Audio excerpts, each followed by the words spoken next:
Mindfulness. I want to talk to you about mindfulness. Yeah. What do you mean by mindfulness? When you say mindfulness, that's one of those terms that, like, people go, "Oh, I'm not religious, but I'm spiritual." Oh, I'm practicing mindfulness. I love it as a thought, but I don't like all the baggage that's attached to it. Yeah, and I think that most people who aren't doing it don't know what it is. Right. And I say, developing a meditation practice would be good for you, and I get the response, "Oh, I can never shut off my mind." Well, that isn't the point of meditating. It's like, the point of going to the gym is not to be strong. The point is to lift weights. Like there's an exercise. Meditation is a practice you do, and you might get to a quieter mind, but the practice is not quieting your mind. Right. So to answer your question, mindfulness is paying attention to the present moment in a specific way on purpose. Now that sounds simple. It is. But it's not really simple in practice, is it, for most folks? It is. It actually is. Well, there's many different types of meditation, right? The classic meditations of Vipassana, Samatha, Metta, these are all fairly similar in that you pick something, some anchor to hold your attention on. And then simply you notice when you've drifted. Since you have a mind, it will drift. It'll get, fantasize, dream, remember, wish, plan. And when you notice you're not holding that attention focus, that anchor, you release whatever it is you've gotten distracted by and bring your attention back to the anchor. And that's the rep of meditation. That's it. Oh, I'm supposed to be thinking about this sound or watching my breath or listening to one note or something in a music play. Oh, I've gotten distracted. Oh, let it go. Not now. Back to the focus. Again and again and again and again. And that's the entirety of most classic meditation is noticing when you've gotten distracted, you've left your anchor of your attention, put down the distraction, go back to the anchor.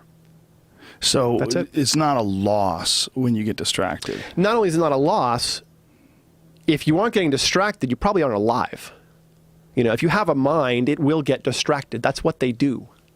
Your mind pays attention to your pains, your distractions, your wishes, your fantasies, your memories. It's doing all of these things. If you're able to sit down and shut your mind off, you probably don't have one.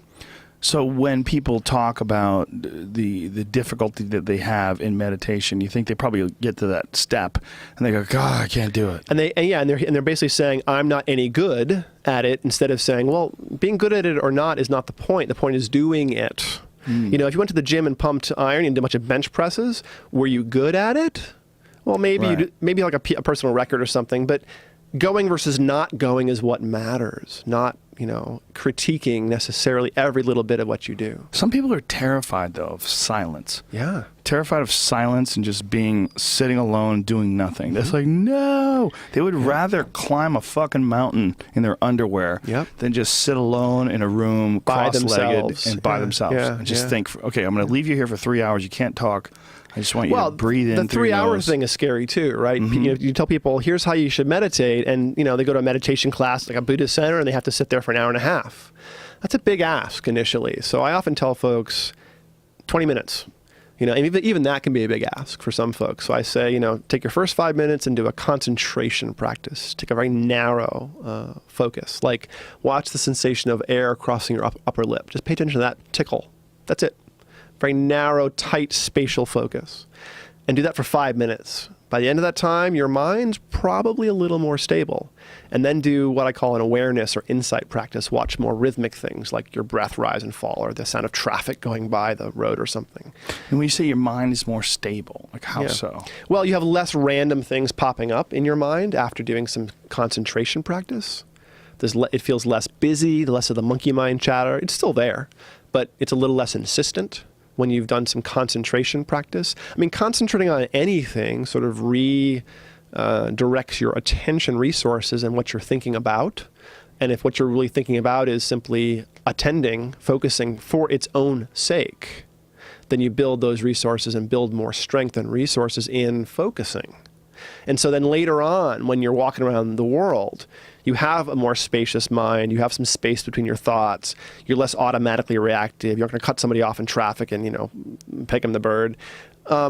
These are all things that happen as a consequence of developing more resources.